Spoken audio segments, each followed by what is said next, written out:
वलिकलितकपोलोद्दानदामाभिरामं गिरिशुताभ्यां लालितं नित्यमङ्के स्वजनभरणशीलं शीलये विघ्नराजम् तद्दिव्यमव्ययं धाम सारस्वतमुपास्महे यत्प्रसादात् प्रलीयन्ते मोहान्धस्तमसच्छटः। ॐ नमः परमहंसास्वादितचरणकमलचिन्मकरन्दाय भक्तजनमानसनिवासाय श्रीरामचन्द्राय सच्चिदानन्दरूपाय विश्वोत्पत्त्यादिहेतवे तापत्रयविनाशाय श्रीकृष्णाय वयं नमः। श्रीराम जय राम जय जय राम।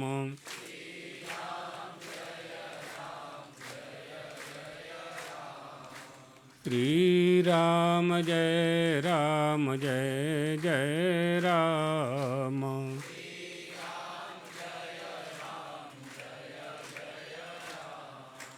श्रीराम जय राम जय जय राम।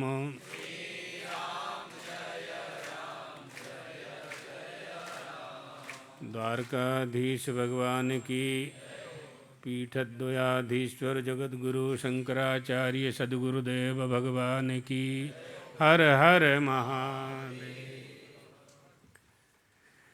मंचस्थ विद्वद्वृंद, हमारे सभी गुरु भाई, ब्रह्मचारी गण, देवियों, सज्जनों,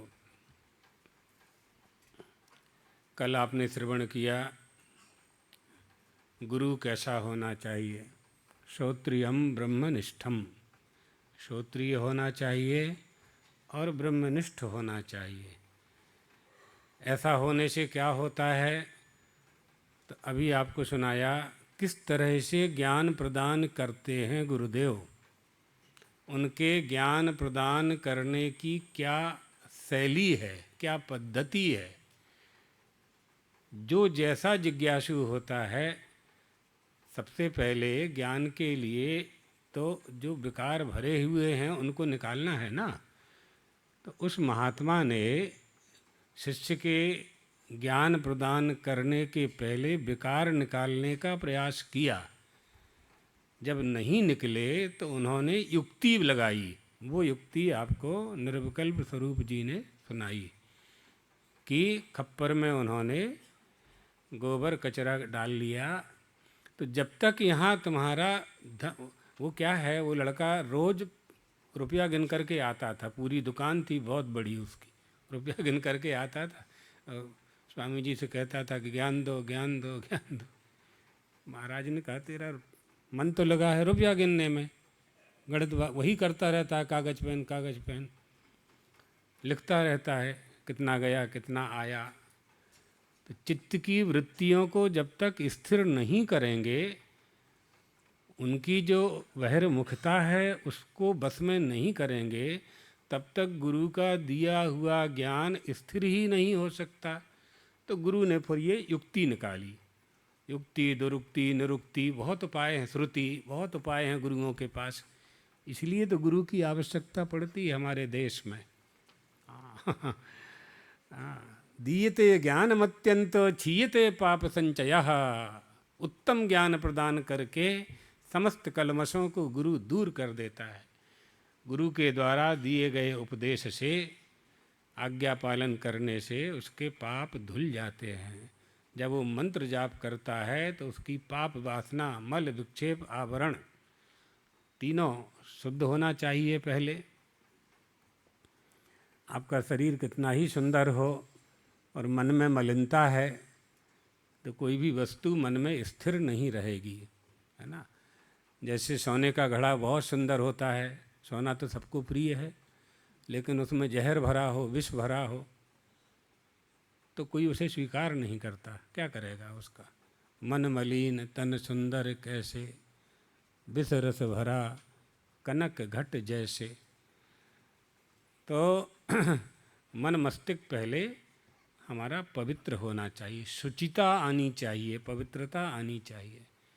उसके बाद जो भी ज्ञान प्राप्त करेंगे आप, इसी को शोधन कहते हैं। तत्त्वं पदार्थयोः श्रुत्या ऐक्यं विधीयते नत्व शोधितयोः। शोधित को ही श्रुति उपदेश करती है। तो गुरु पहले शिष्य का जितने भी दोष हैं उन दोषों को पहले निकालता है ना। साबुन से, निरमा से, पाउडर से आप कपड़े को साफ करते हैं, स्वच्छ करते हैं, फिर धारण करते हैं। तो ज्ञान को कैसे धारण करेंगे? आपके विकार नष्ट होने चाहिए। ये उपाय, बहुत सरल उपाय बताया ब्रह्मचारी जी ने आपको। उपाय तो बहुत बड़े बड़े हैं। कल आपने सुने कैसे गुरु की शरण में जाया जा सकता है। इसलिए हमारा गुरु श्रोत्रिय ब्रह्म, हमारा गुरु योग्य होना चाहिए। प्राकृत संस्कृतश्चैव गद्य पद्याक्षरैस्तथा। देश की भाषा का भी उसे ज्ञान होना चाहिए जिस क्षेत्र में निवास करता है।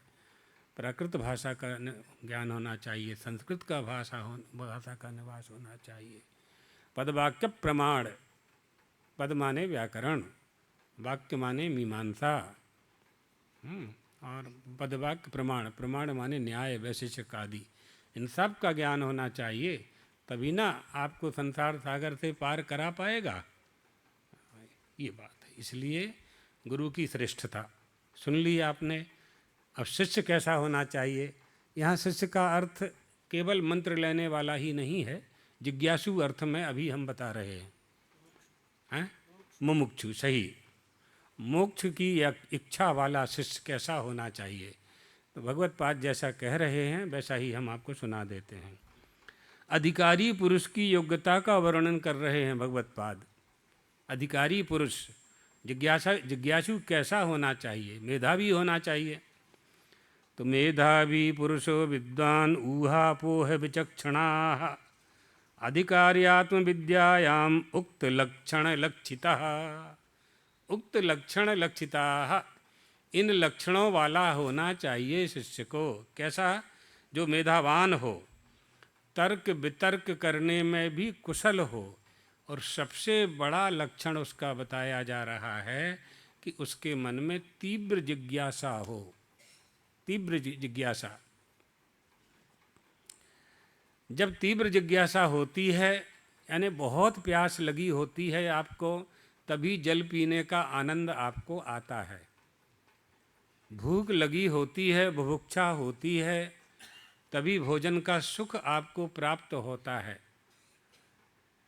आपके परिवार में बहुत सुंदर भोजन बना है और आप जितना आपको भोजन करना चाहिए था वो पूरा कर लिया है, और उसके बाद कोई चंद्रकला या गुलाब जामुन दे आपको, तो एक आध बार तो ले लेंगे, लेकिन दूसरी बार वही गुलाब जामुन आपके लिए अप्रिय हो जाएगी, अप्रिय लगेगी, नहीं चाहिए। क्यों? क्षुधा शांत हो चुकी है, क्षुधा शांत हो चुकी है। पिपासा होनी चाहिए, जिज्ञासा होनी चाहिए, पिपासु जिज्ञासु। और इन लक्षणों से युक्त, अर्थात ये लक्षणों से युक्त क्यों होना चाहिए? आत्मविद्या का अधिकारी होना है ना। आपको कुछ जानना है, आप पूछ रहे हैं, जो आप जानना चाहते हैं उसकी पात्रता आप में होनी चाहिए। महाराज दशरथ से विश्वामित्र जी ने कहा, आपके दोनों पुत्रों को हम लेने के लिए आए हैं। यज्ञ कर रहे थे, बहुत दिनों से यज्ञ करते थे, यज्ञ पूरा नहीं होता था, विघ्न आता था उसमें। महाराज दशरथ के दरबार में पहुंच गए विश्वामित्र जी। राजा ने बड़ा स्वागत किया विश्वामित्र जी का, बड़े तपस्वी ऋषि थे। हाथ जोड़ करके उनके चरणों में निवेदन किया, गुरुदेव कैसे आना हो गया, मुझे बुला लिया होता आश्रम में, मैं आपकी आज्ञा पालन करता। आज्ञा दीजिए, कैसे आगमन हुआ है? कही कारण आगमन तुम्हारा, कहहु सुकरब न लाभहु बारा। किस कारण से आपका आगमन हुआ है? आप हमें बता दीजिए, जैसे ही आप आज्ञा करेंगे मैं तुरंत उसका पालन करूँगा। विश्वामित्र जी बड़े प्रसन्न हुए। आपकी वंश की परंपरा के अनुसार ही आपने साधु संतों का स्वागत किया और निवेदन भी किया। हम बहुत बड़ा यज्ञ कर रहे हैं, बहुत दिनों से कर रहे हैं, लेकिन ताड़का, सुबाहु, मारीच आदि बड़े बड़े दैत्य आकर के उस यज्ञ में विघ्न पैदा करते हैं। वो यज्ञ पूरा नहीं हो पाता है। अग्नि को ठंडा कर देते हैं, अग्नि कुंड में जो अशुभ वस्तुएं हैं वो डाल देते हैं, मांस आदि डाल देते हैं, यज्ञशाला में रक्त डाल देते हैं, तो हमारा यज्ञ पूरा, अनुष्ठान पूरा नहीं हो पाता है। क्या आज्ञा है? अनुज समेत देहु रघुनाथा, निश्चर बध कर होब सनाथा।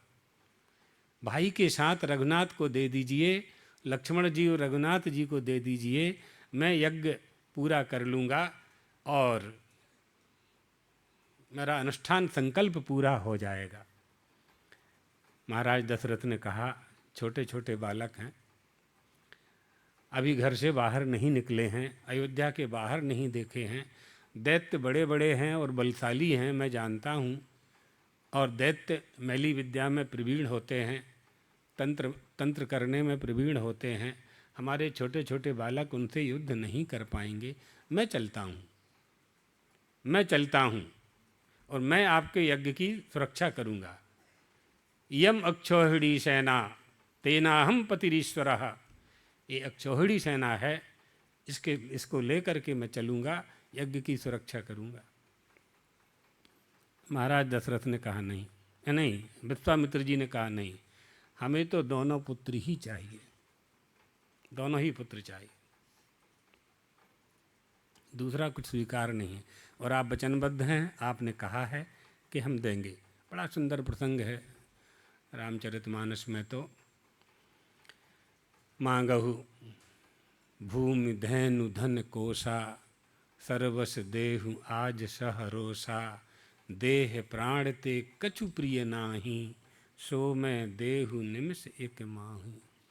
सब सुत मोहि प्राण की नाई, राम देत नहीं बनत गुसाई। श्री राम देते नहीं बनता है, सारे चारों पुत्र ही मेरे प्राणों के समान मुझे प्रिय हैं। चौथे पन पायहु सुत चारी, विप्र कहहु वचन विचारी। हाँ, ऐसे ही कुछ है, मिलता जुलता। विचार करके आपने वचन बोलना चाहिए। बुढ़ापे में पुत्रों की प्राप्ति हुई है और वह भी यज्ञ के द्वारा, पुत्रेष्टि यज्ञ के द्वारा प्राप्त हुई है। चारों बेटे मेरे प्राणों के समान प्रिय हैं, लेकिन श्री राम तो दिए ही नहीं जा सकते। क्यों? क्योंकि श्री राम मेरा आत्मा है। आत्मा का लेना देना नहीं होता है, आत्मा का आदान प्रदान नहीं होता है, आत्मा का क्रय विक्रय नहीं होता है, वो हमेशा होता है बस। तो श्री राम मेरे आत्मा है। रामम विद्धि पर ब्रह्म सच्चिदानंदमद्वयम। अध्यात्म रामायणकार कहते हैं राम ब्रह्म है, सच्चित आनंद स्वरूप हैं श्री राम। उन्होंने ही लीला करने के लिए दशरथ के पुत्र को होकर के मनुष्यों जैसा अभिनय किया है। दशरथ जी ने मना कर दिया, हम नहीं दे सकते, क्योंकि हमारे छोटे छोटे बालक। तब वहाँ विश्वामित्र जी ने कहा, मेरे जैसा तपस्वी महात्मा के ऊपर आप संदेह करते हो, श्री राम के प्रभाव को तुम नहीं जानते हो, मैं जानता हूँ। घानिष्यते तेन महान विपक्षः, स्थास्यते येन रणे पुरस्तात्। मामां महात्मन परिभूरि योग्ये, नमद्व्यधो न्यक्षति भारमग्रम। विश्वामित्र जैसा तपस्वी कमजोर कंधे पर भार नहीं रखता। मैं जानता हूँ इनके बल को, इनकी क्षमता को जानता हूँ। आप जिनको पुत्र मान रहे हैं वो जगत के पिता हैं, जगत के परमेश्वर हैं।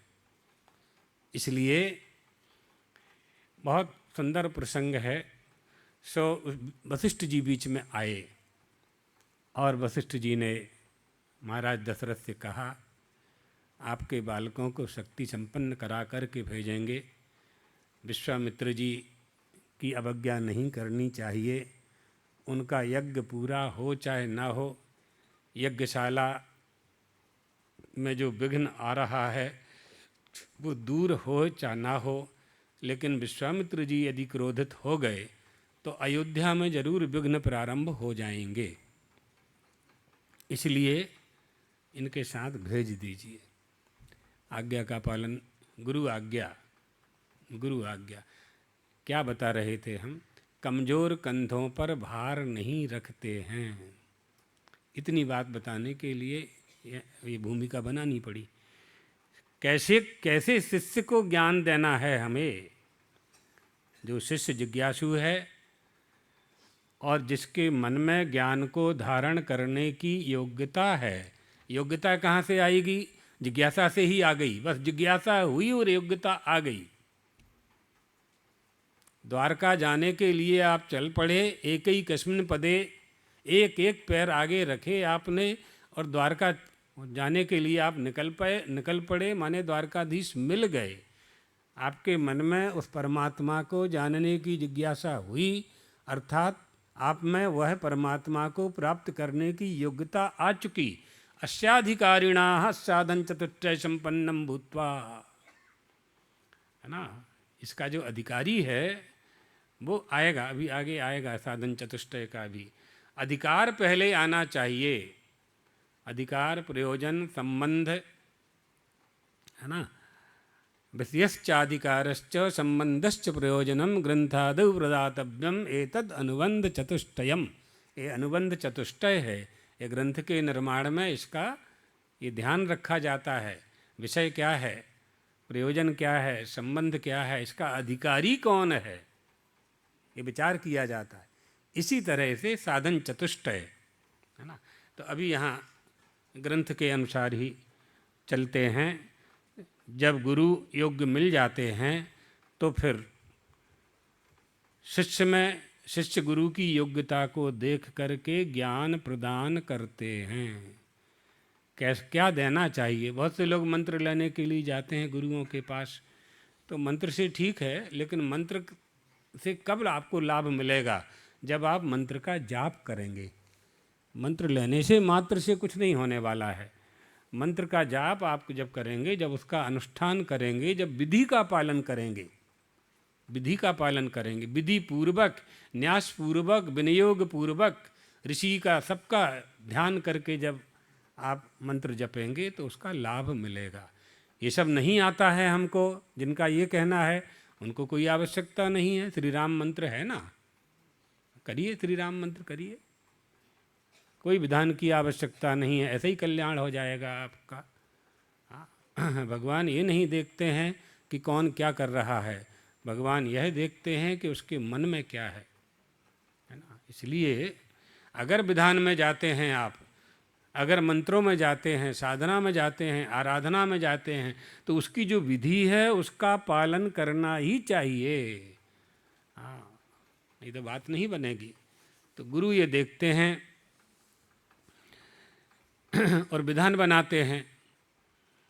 भ्रम दूर होना चाहिए, भ्रम दूर होना चाहिए।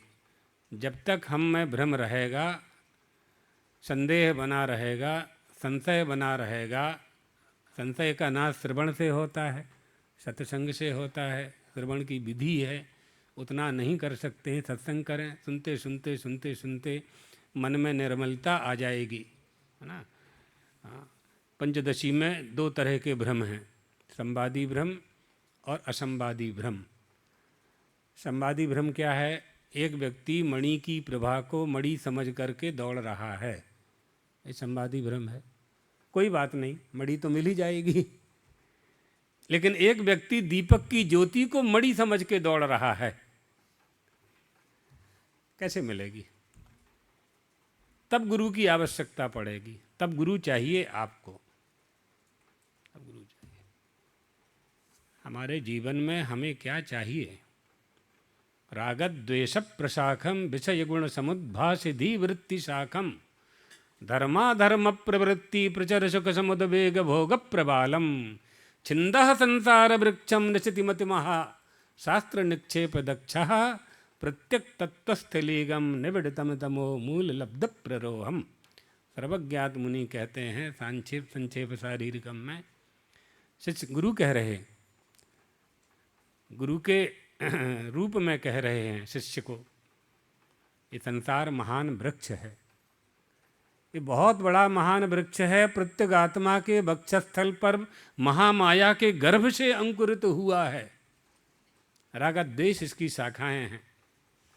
मनुष्य दो ही काम करता है, किसी से राग करता है या किसी से द्वेष करता है। जिसका किसी से प्रेम भी नहीं है, राग भी नहीं है, आसक्ति भी नहीं है और किसी से वैर भी नहीं है, द्वेष भी नहीं है, वो तो देवता हो जाता है, संत हो जाता है, महात्मा हो जाता है, आत्मा राम हो जाता है, राग द्वेष से परे हो जाता है। जहाँ जहाँ राग द्वेष होगा, जहाँ जहाँ कर्म होगा, वहाँ वहाँ राग द्वेष होगा। जहाँ जहाँ राग द्वेष होगा, वहाँ वहाँ अभिमान होगा। जहाँ जहाँ अभिमान होगा, वहाँ वहाँ अविवेक होगा। और जहाँ जहाँ अविवेक होगा, वहाँ वहाँ अज्ञान होगा। इसलिए ये कैसे हम दूर करें, कैसे दूर करें? एतदर्थ शिष्य जिज्ञासा लेकर के जाता है कि गुरुदेव बताइए अब क्या उपाय है। तो राग द्वेष प्रशाखम विषय गुण समुद्र, विषयों की बेला है, बेला चढ़ती जाती, झाड़ को पकड़ करके कहाँ तक चली जाती? ऊपर तक। पुंखानुपुंख विषय एक क्षण तत्परोपि, बारहोपनिषद। विषयों के बाण, एक गया, दूसरा गया, तीसरा गया, चौथा गया। पुंखानुपुंख विषय एक क्षण तक।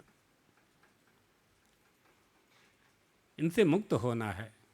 मुक्त होने वाला शिष्य जब गुरु की शरण में जाता है तो पूरा ज्ञान गुरु निकाल करके, हृदय से निकाल करके शिष्य के हृदय में स्थापित कर देता है।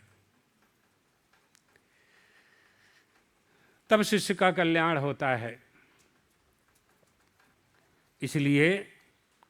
इसलिए गुरु शिष्य की परंपरा हमारे देश में सर्वश्रेष्ठ ज्ञान प्राप्त कराने की परंपरा है।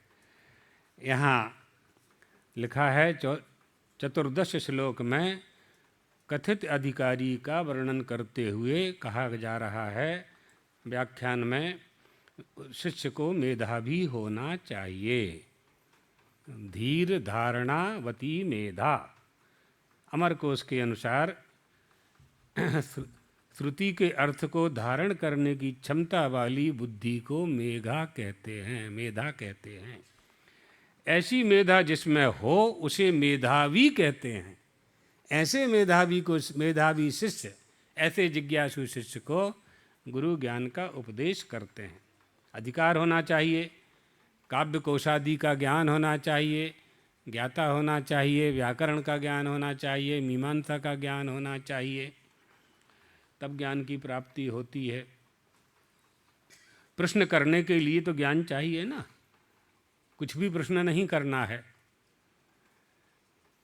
कुछ भी गुरु से नहीं मांगना है, कुछ भी गुरु भगवान मिल जाएंगे तो क्या मांगोगे आप, क्या मांगना चाहोगे? विश्व की सबसे बड़ी संपत्ति मनुष्य की देह है, त्रैलोक्य की, विश्व तो छोड़ो, त्रैलोक्य की सबसे बड़ी संपत्ति मनुष्य का शरीर है, वह तो प्राप्त हो गया, अब क्या चाहिए? देवता भी प्रार्थना करते हैं भगवान से कि हमें कब मृत्युलोक में मनुष्य की देह प्राप्त होगी, ताकि हम वहाँ एक क्षण में ही संसार सागर से पार होने का उपाय प्राप्त कर लेंगे। एक राजा खटवांग थे। एक बार दैत्यों और देवताओं में युद्ध हुआ। ये दैवी संपद आसुरी संपद पहले से ही चली आ रही है, इन वृत्तियों से युद्ध होता रहता है। देवताओं का पक्ष लेकर के अयोध्या नरेश राजा खटवांग युद्ध करने के लिए जाते हैं, दैत्यों को पराजित कर देते हैं, देवताओं को विजय प्राप्त होती है। देवता कहते हैं आपने हमारी बड़ी सेवा की, वरदान मांगो। राजा कहता है कि मुझे बताओ मेरी आयु कितनी है पहले का? 2 ही क्षण हैं, तुरंत मृत्यु लोक भेज दो मुझे, बस और कुछ नहीं चाहिए मुझे आपसे, तुरंत मृत्यु लोक भेज दो। स्वर्ग से मृत्यु लोक जाना चाहते हो, मैं 2 ही क्षण में संसार सागर से पार करने का उपाय, पार होने का उपाय मृत्यु लोक में कर लूँगा। ये यहाँ प्राप्त है। यही प्रश्न तो शौनकादि ऋषियों ने सूत जी महाराज से नैमिषारण्य में किया था। उसे मेधावी कहते हैं, ऐसा मेधावी शिष्य है ना। तो इसका जब ऐसा जानने वाला होगा, यानी ज्ञान प्राप्ति को प्राप्त करने का उद्देश्य जिसने बना लिया है, गुरु के चरणों में वह निवेदन करेगा, तो फिर तर्क वितर्क नहीं करेगा, कुतर्क नहीं करेगा। तर्क वितर्क नहीं करना है। जो गुरुजी कह रहे हैं, जो उपदेश दे रहे हैं, उसको धारण करना है बस। ऐसी निष्ठा जब बने, ऐसी निष्ठा बने। एक गुरु के 3 चेला थे, तो गुरु ने पीतल की थाली एक चेला को दी और कहा, जाओ इसको, है तो ये पीतल की थाली, सोने के भाव विक्रय करके लाना। ले गया, महाजन के पास गया, कहा ये थाली सोने के भाव के पैसा हमको दे दो, गुरुजी ने मंगाया है। भाई ये तो पीतल की है, तुम वापस ले जाओ। वापस ले आया, दूसरे चेला को दी। दूसरा चेला भी महाजन के पास लेकर के गया, सुनार के पास। कहा गुरुजी ने कहा है कि है तो पीतल की, लेकिन सोने के भाव के पैसा लाना है। तो सुनार ने कहा, तुम्हारे गुरुजी भी पागल हैं और तुम भी पागल हो। कौन देगा पीतल की थाली का सोने के भाव? कौन, हमारा धंधा ही बैठ जाए, कौन कर से वो। तीसरे चेला को बुलाया। तीसरे चेला ने कहा कि बेटा ये थाली ले जाओ, सोने के भाव पैसा लाना है। ले गया। चेला ने सुनार से कहा, सोने की थाली है, पैसा दो। तोला, सोने के भाव के पैसा लिया और लेकर के वापस आया। गुरुजी से कहा, ये रुपया सोने के भाव, थाली आपकी चली गई। पीतल की थाली सोने में, 2 चेलों ने कहा, पीतल की थाली सोने में कैसे परिवर्तित हो गई? गुरुजी के भक्त बैठे हुए थे। उसने कहा कि मेरी निष्ठा श्री चरणों में ऐसी है कि मेरा कभी गुरु झूठ नहीं बोल सकता। उसने कह दिया ये सोने की है, એટલે સોનાની જ છે, સોનાની જ છે, या बीजा છે જ नहीं, बीजी कोई धातु आमें છે જ नहीं। ये निष्ठा जब तक आपको नहीं बनेगी आपकी, तब तक गुरु के द्वारा दिया हुआ ज्ञान आप हृदयंगम नहीं कर सकते, એટલે धारण नहीं करी सको छो। शंका नहीं करना चाहिए। इसमें अर्थ करते हुए ब्रह्मचारी जी ने लिखा है कि शंका भी स्वयं नहीं करना चाहिए।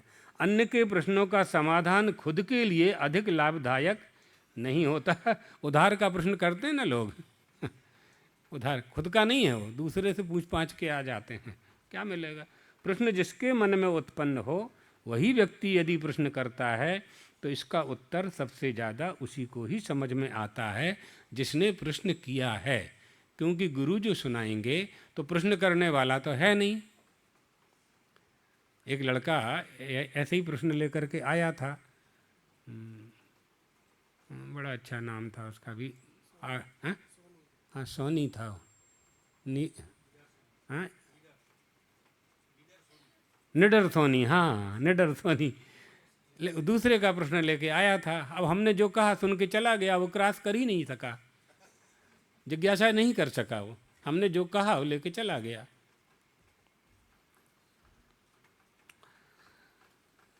तो यही बात लिखी है इन्होंने, गुरु शिष्यों में संवाद होना शास्त्र सम्मत है। भगवत गीता में कहा है, अध्यात्म विद्या विद्यानाम बाधा प्रवादतामहम। हाँ क्या है, प्रवदतामहम, 10वां अध्याय है शायद। तो इसलिए ये परंपरा है हमारे यहाँ। और एक परंपरा तो इतनी सुष्ट है, सुंदर है और सुलभ है कि शिष्य मन में प्रश्न करता है और गुरु मन से ही उत्तर देते हैं। चित्रम बट तरोर्मूले वृद्धो शिष्य गुरोर्युवा। गुरुस्तु मौनम व्याख्यानम। सारे संशय नष्ट हो जा रहे हैं।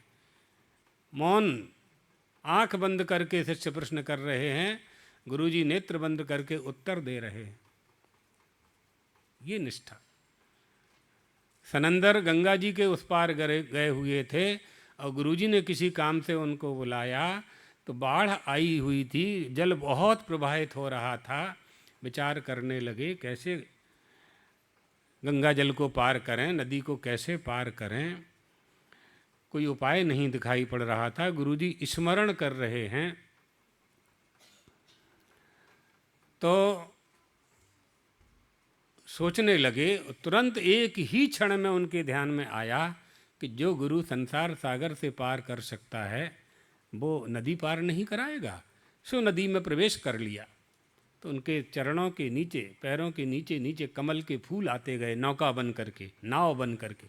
जैसे एक एक कदम पानी में आगे बढ़ाते थे, नीचे कमल का फूल आ जाता था।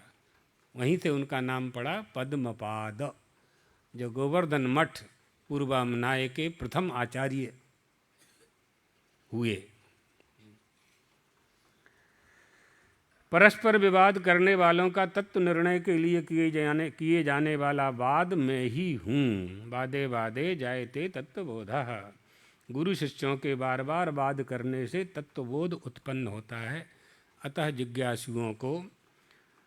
जिज्ञासुओं के द्वारा शंकाओं की निवृत्ति के लिए नम्रता पूर्वक, निवेदन पूर्वक, नमस्कार करके, प्रणिपात होकर के, साष्टांग लौट करके, 8 अंगों के साथ प्रणाम करना चाहिए।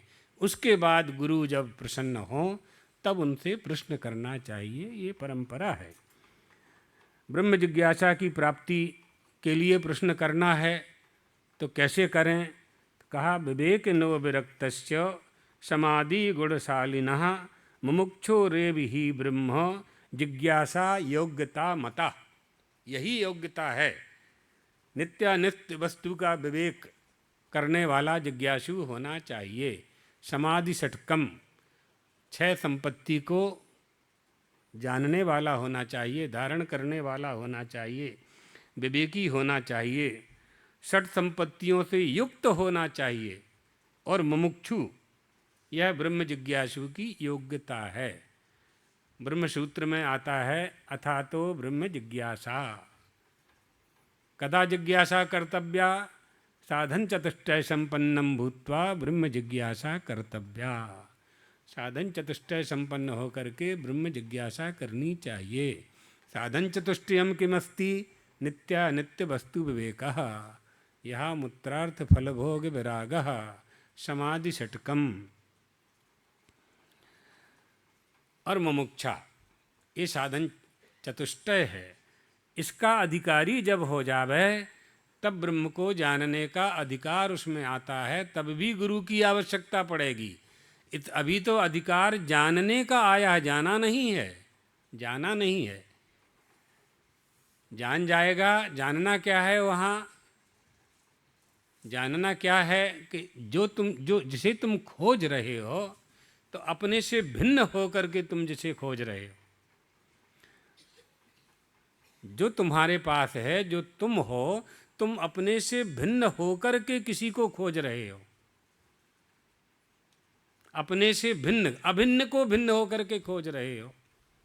इसी भूल को गुरु दूर करते हैं। बस इसी अज्ञान को गुरु दूर करते हैं। ये जो लास्ट छेल्ला बात है वो अभी बता दी हमने एक लाइन में, लेकिन इसके लिए तो इतना ही मोटा ग्रंथ है ना। इसके बाद भी है, फिर इसके बाद भी क्रम चलता ही रहेगा ऊपर ऊपर। तो इसलिए ये ब्रह्म जिज्ञासा की योग्यता, उक्त लक्षण लक्षिता कह करके जिन लक्षणों की बात कही गई है, उन्हीं लक्षणों का यहाँ एक ही श्लोक में प्रतिपादन किया गया है। क्या प्रतिपादन किया गया है? अतो विचारः कर्तव्यो जिज्ञासोरात्म वस्तुनः। 2-3 श्लोक पहले कह चुके हैं। इस श्लोक में मेधावी विशेषणों से विशिष्ट जिज्ञासु ही आत्मविद्या का फल प्राप्त करता है। कहा ऐसा जिज्ञासु ना हो तो क्या प्रश्न नहीं करेगा? नहीं करेगा। गुरुजी उत्तर भी देंगे, लेकिन वो आएगा नहीं, कुछ आएगा नहीं। शेरनी के दूध के लिए सोने का ही पात्र चाहिए। शेरनी का दूध लगाना मुश्किल है, एक तो निकालना मुश्किल है, निकालने वाले कोई खा जाएगी वो तो। लेकिन अगर किसी ने पाल लिया है सिंघनी को, तो उसका दूध निकालने की कोशिश करे तो स्वर्ण का पात्र चाहिए।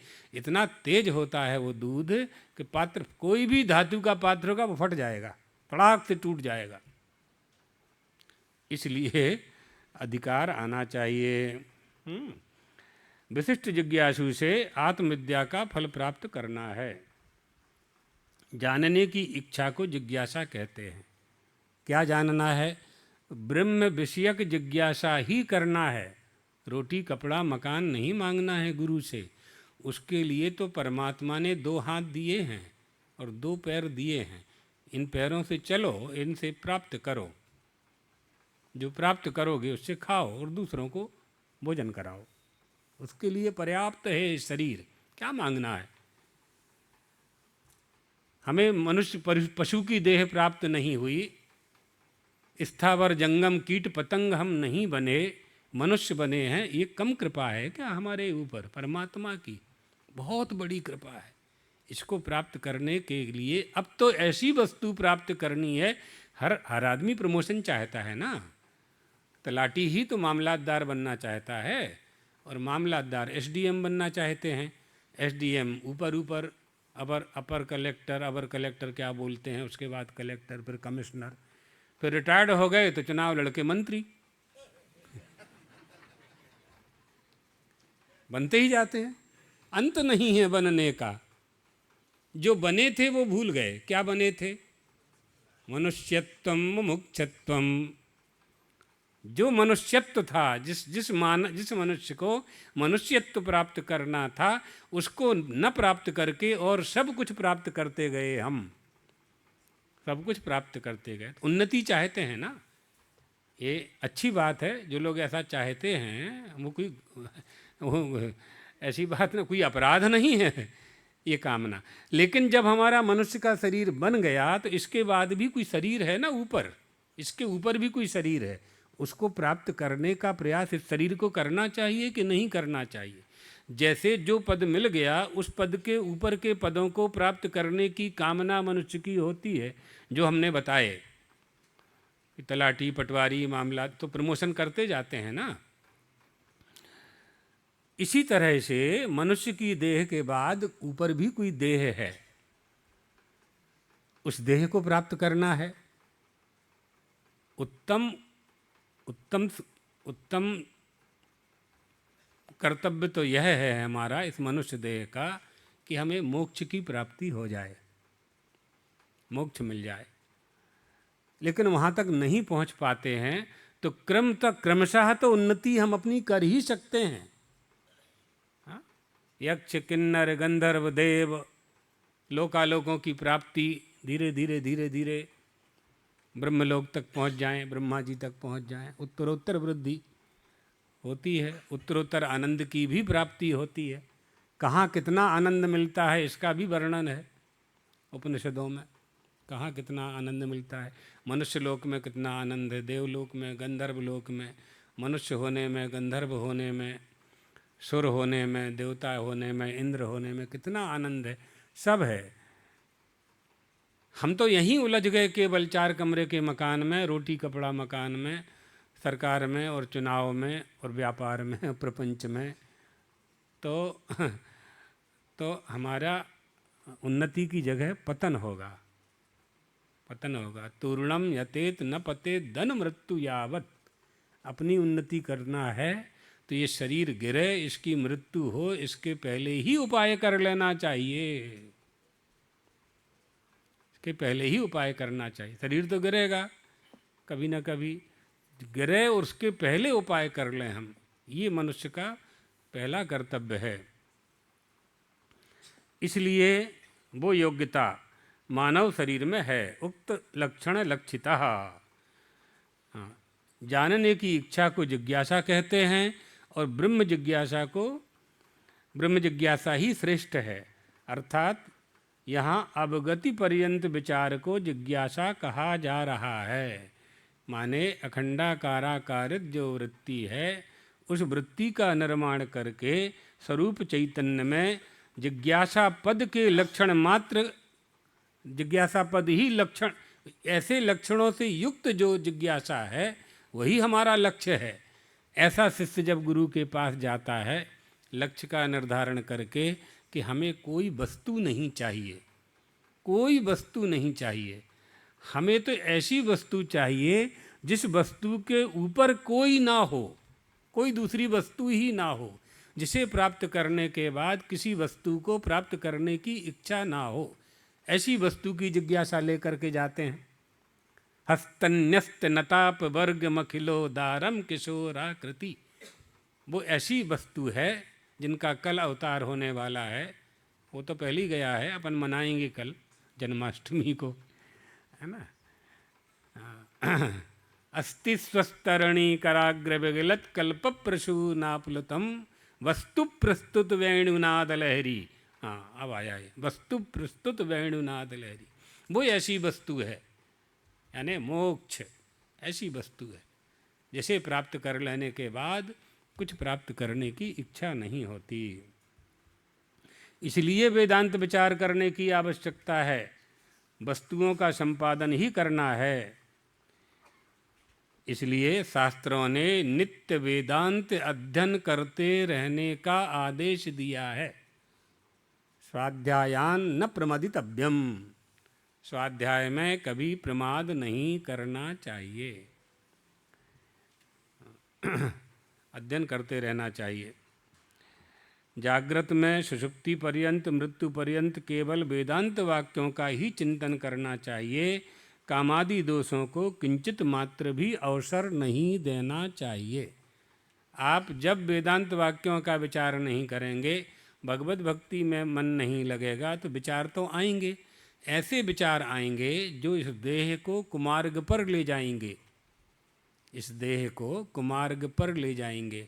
तो आपकी बुद्धि रूपी सारथी और मन रूपी लगान मजबूत होना चाहिए, अन्यथा ये ज्ञानेंद्रियां और कर्मेंद्रियां रूपे घोड़े आपको गड्ढे में पटक देंगे, सूखे कुएं में गिरा देंगे, निकलना मुश्किल हो जाएगा। इसलिए सन्मार्ग पर चलाने के लिए, सन्मार्ग पर चलने के लिए हमेशा वेदांत वाक्यों का विचार करते रहना चाहिए। वेदांत वाक्यों में विचार गति नहीं है तो भक्ति करें। भगवान का जो भी रामचरितमानस तो सबसे सरल ग्रंथ है, पढ़ें ना, पढ़ें। अर्थ करना बड़े ही कठिन है उसका, लेकिन साधारण अर्थ का तो बोध कर ही सकते हैं। 5वीं क्लास पास बालक भी रामचरितमानस का अध्ययन कर सकता है, अर्थ पढ़ सकता है, फिर उसको समझने के लिए कहीं ना कहीं उसका अभ्यास होता रहेगा तो समझ में भी आ जाता है।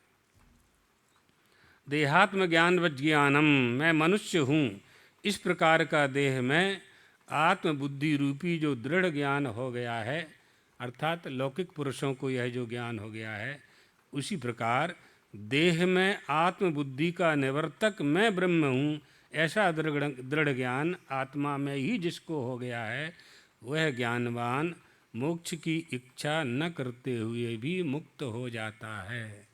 फिर कहाँ इच्छा होना है? जब उसे यह पता लग जाए कि मैं ही ब्रह्म हूँ, तो ज्ञान प्राप्त करने की उसे आवश्यकता नहीं है। लेकिन ये कहने से नहीं चलेगा, कहने से नहीं चलेगा। कोई अपने बेटे का नाम ब्रह्मा रख ले, कहे मैं ब्रह्मा का पिता हूँ यही अभिमान हो जाए कि मैं तो ब्रह्मा का पिता हूँ, तो ये ब्रह्मा का पिता नहीं है, वो वाक्य है, वो शब्द है, वो काला अक्षर है ना। ब्रह्म ज्ञान पायो नहीं, कर्म दिए छिटकाए, तुलसी ऐसी आत्मा सहज नरक में जाए। एक कहानी हमने सुनाई थी ब्रह्मज्ञानियों की, सुनाई कि नहीं सुनाई हमें याद नहीं है। हाँ, ब्रह्मज्ञानियों का तेल, हाँ शायद सुना चुके हैं। सुनाई भी होगी तो सवेरे के सत्र में सुनाई होगी, तो जो नहीं होंगे सवेरे उनको बता देते हैं। तो एक ब्राह्मणों का गांव था, ब्राह्मण थे उस गांव में। तो पहले दंडी सन्यासी बहुत होते थे, तो दंडी सन्यासी भिक्षाटन करते हैं, मधुकरी मांगने के लिए निकलते हैं, ब्राह्मणों के ही घर में लेते थे, लेना ही चाहिए, और 7 घर में ही लेना है। 7 घर में अगर भिक्षा नहीं प्राप्त होती है तो आगे नहीं लेना है, नहीं मांगना, उस दिन व्रत रहना पड़ता है। फिर तो सन्यासी बहुत होते थे, तो उस ब्राह्मणों के घरों में बहुत सन्यासी आने लगे। तो उन लोगों ने विचार किया कि ये लोग कुछ काम वाम तो करते नहीं हैं, माला लेके बैठ जाते हैं और हम लोगों के घर में बना बनाया मालपुआ कढ़ी भात खाते हैं, बना बनाया मिल जाता है, इनको चौका चूल्हा तो करना नहीं पड़ता है, और लकड़ी में धुआं निकलता है। उस समय तो गैस चूल्हा नहीं चलता था, पढ़े लिखे थे कुछ उसमें। तो उन्होंने कहा कि ऐसा करें कि अपने सब लोग ब्रह्मज्ञानी बन जाते हैं, और जिनको ब्रह्मज्ञान हो जाता है उनको भूख लगती नहीं है, तो भोजन का काम ही नहीं है। तो जो भी सन्यासी आएगा, दंडी सन्यासी जो आएगा, वो भिक्षा मांगेगा, उससे कहेंगे कि महाराज आप सन्यासी होकर के आपको ब्रह्मज्ञान नहीं है, ब्रह्मज्ञानी को तो भूख लगती नहीं है, क्षुधा पिपासा से परे है वो। तो सलाह कर ली, पंचायत कर ली, सारे गांव ने तय कर लिया, 100-200 घर रहे होंगे उस गांव में। एक महात्मा जी पहुंच गए, भवति भिक्षाम देहि। एक माँ निकल करके आई, क्या बात है महाराज जी, भिक्षा? तो महाराज जी आपको भूख लगती है? बोले क्यों, आपको, तुमको नहीं लगती है? बोले नहीं हमको तो नहीं लगती। क्यों? बोले हम तो ब्रह्मज्ञानी हैं। क्या तुम्हारे पति? बोले पति भी ब्रह्मज्ञानी है, दोनों को भूख नहीं लगती है, तो हम लोगों के घर में भोजन ही नहीं बनता। दूसरे घर में गए, वहाँ भी यही उत्तर मिला। तीसरे घर में गए, वहाँ भी यही उत्तर मिला। तीसरे घर वाले ने कहा, वहाँ पंडित जी मिले, उन्होंने कहा कि महाराज क्यों परेशान हो रहे हो, इस गांव में कोई भोजन नहीं बनाता है, सारे ब्रह्मज्ञान की चर्चा करते हैं, सारे ब्रह्मज्ञानी, बड़ी श्रद्धा बढ़ी उनकी। पहली बार आश्चर्य, पूरा गांव ब्रह्मज्ञान से परिपूर्ण है। पूर्णमदः पूर्णमिदं पूर्णात् पूर्णमुदच्यते। दूसरे गांव चले गए, दूसरे गांव में जाकर के भिक्षा प्राप्त की, विश्राम किया। शाम को गांव के लोग आ गए, कहा महाराज जी पधारे हैं, कुछ सत्संग हो जाए। तो महाराज जी ज्ञानी तो थे ही, सत्संग करके सुनाया। पहले साधु संत यही सब सुनाया करते थे, है ना। अब साधु संत गांव जाते हैं, चंदा मांगते हैं, पहुँच लई न फरे छे चंदा दो, पहले ज्ञान देते थे। सत्संग होते होते उन्होंने कहा कि यहाँ से 5 किलोमीटर पहले जो गांव पड़ा था, उस गांव के लगे ब्राह्मण लोग बड़े सदाचारी हैं, बड़े ब्रह्मज्ञानी हैं, कोई भूखी नहीं लगती वहाँ के ब्राह्मणों को। एक गांव का सरपंच था, उठ के खड़ा हुआ, उसने कहा महाराज वो सब झूठ बोलते हैं, रात में खूब बना करके खा लेते हैं और रात में ही बना करके दूसरे दिन के लिए भी रख लेते हैं, उनको कोई ब्रह्म ज्ञान नहीं है। भोजन आप लोगों को न कराना पड़े। आप लोगों के 10-10, 15-15 सन्यासी एक साथ आने लगे थे तो परेशान हो गए थे वो लोग, भिक्षा कराते कराते। तो उन्होंने ये निश्चय किया। तो महात्मा जी ने कहा बड़ा छल किया इन लोगों ने, भूखे हमको 5 किलोमीटर चलाया, कोई बात नहीं। उन्होंने कहा कि इनको ब्रह्म ज्ञान सही में करा देना चाहिए। साधु का तो यही काम है ना, गुरु साधु पिता यही करता है, पिता भी यही करता है। पिता हमेशा संतान के पक्ष में ही सोचता है, बेटा बेटी के पक्ष में ही सोचता है। गुरु अपने लोग शिष्यों के संबंध में ही सोचते हैं। कितने लोगों का लोक संग्रह किया, कितने लोगों को धर्म के मार्ग पर हम चला पाए, यही लोक संग्रह है। चेला बनाना लोक संग्रह नहीं है, दीक्षा देना लोक संग्रह नहीं है। कितने लोगों को किस गुरु ने धर्म के मार्ग पर चलाया है, यही लोक संग्रह है।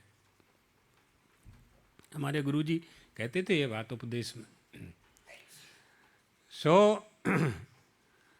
आगे चले गए। आगे चलते चलते कुछ दिन बाद एक नगर पड़ा। नगर में राजा था, राजा बीमार था। नगरवासियों को पता चला कोई महात्मा जी आए हैं, झोपड़ी में आम के झाड़ के नीचे बैठे हुए हैं। गांव के लोगों ने जाकर के उनको प्रणाम वणाम किया, भोजन कराया, भिक्षा कराई। पूछा यहाँ का राज का हाल चाल कैसा है। यहाँ के राजा बीमार रहते हैं, राजपाट ठीक नहीं चल रहा है, स्वास्थ्य उनका खराब रहता है। तो महात्मा जी जड़ी बूटी जानते थे, उन्होंने कहा क्या तकलीफ़ है, बताया। तो जंगल गए, एक जड़ी लाए और बोले इसको तुलसी के पत्ते के रस में घिस करके पिला दो, ठीक हो जाएंगे। पिला दिया तो राजा आधा ठीक हो गया, आधा ठीक हो गया। अब राजा ने आदेश दिया कि किस महात्मा ने वो जड़ी दी थी उसको बुला के लाओ। पेशी हो गई। राजा ने कहा कि आपकी औषधि से हम आधे ठीक हो गए, आधी और ठीक होना है तो जड़ी फिर से दो हमको। कहे महाराज अब दूसरी जड़ी देना पड़ेगी। तो दूसरी जड़ी आप जानते हो? बोले हाँ हम जानते हैं। जानते नहीं है हमारे पास, तो दे दो। कि लेकिन उसको देंगे कैसे? तुलसी के रस में नहीं देना है, कैसे देना है? का ब्रह्मज्ञानी की खोपड़ी के तेल से। ख्याल पड़ी गई ना तुम्हें? मालूम नहीं होता, मालूम नहीं पड़ता तो हंसते नहीं। अब राजा ने आदेश दिया कि ब्रह्मज्ञानी को खोज के लाओ। हाँ, उसकी खोपड़ी निकालो, फिर उसको घिसो, तब तेल निकले ना। तो नारियल में तेल कैसे निकलता है तो जानते हो ना। ऐसा बिना बोले समझ लो, है नहीं? अच्छी बात नहीं है ना खोपड़ी का तेल निकालना। पूरे राज्य में कोई ब्रह्मज्ञानी मिला नहीं सेवकों को। महात्मा जी के पास आए, कोई ब्रह्मज्ञानी नहीं मिला। महात्मा जी ने कहा कि महाराज पूरा गांव ब्रह्मज्ञानी है। गांव का नाम बता दिया, ग्राम का नाम बता दिया। सेना गई, आर्मी उठा के पूरे गांव वासियों को ले आए, राज दरबार में खड़ा कर दिया गया 200 लोगों को। क्या बात है हजूर, हम लोगों को क्यों बुलाया गया है? तो मंत्री ने कहा कि हमारे राजा को बीमारी है और उस बीमारी में ब्रह्मज्ञानी की खोपड़ी के तेल में औषधि मिला करके देनी है। तो आप 200 लोग हैं, आप लोगों में से कौन बलिदान देने तैयार है? क्या महाराज हम लोगों में से कोई ब्रह्मज्ञानी नहीं है, आपको कहाँ से सूचना मिल गई? पर्दा खोला और महात्मा जी प्रकट हुए। ब्रह्म ज्ञान पायो नहीं, कर्म दिए छिटकाए, तुलसी ऐसी आत्मा सहज नरक में जाए।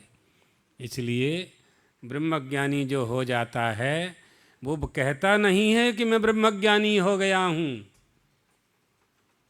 कहेगा नहीं। तभी समझ लेना, जो आकर के आपसे कहे कि मैंने भगवान का दर्शन कर लिया है, समझ लेना कि बिल्कुल झूठ ही बोल रहा है। क्योंकि भगवान का दर्शन करने वाला तो भगवान ही हो जाएगा, वो बताने के लिए नहीं आएगा।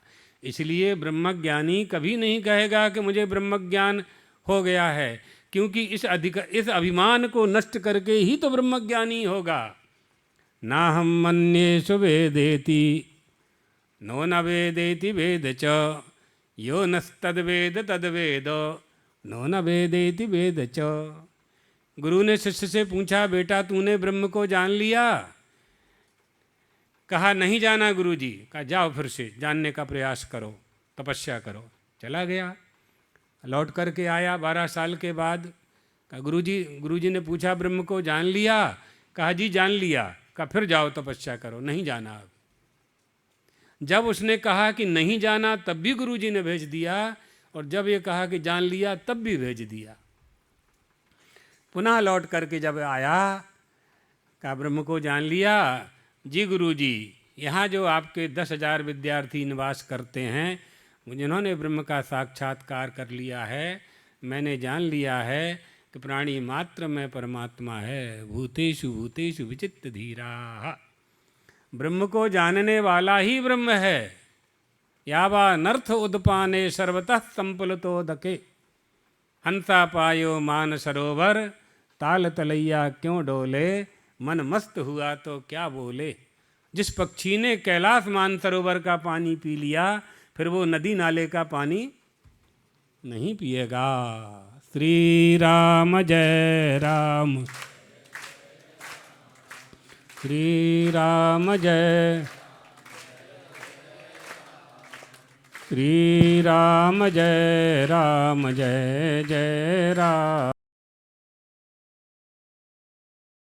जय जय राम। प्यारे जरा तो मन में विचारो, प्यारे जरा सो मन में विचारो, क्या साथ लाए क्या ले चलोगे, क्या साथ लाए क्या ले चलोगे। जाता सदा साथ यही पुकारो, जाता सदा साथ यही पुकारो। गोविंद दामोदर माधवेति, गोविंद दामोदर माधवेति, गोविंद दामोदर माधवेति, गोविंद दामोदर माधवेति। हे कृष्ण हे माधव हे सखेति। हे कृष्ण हे माधव हे सखेति। द्वारकाधीश भगवान की जय हो।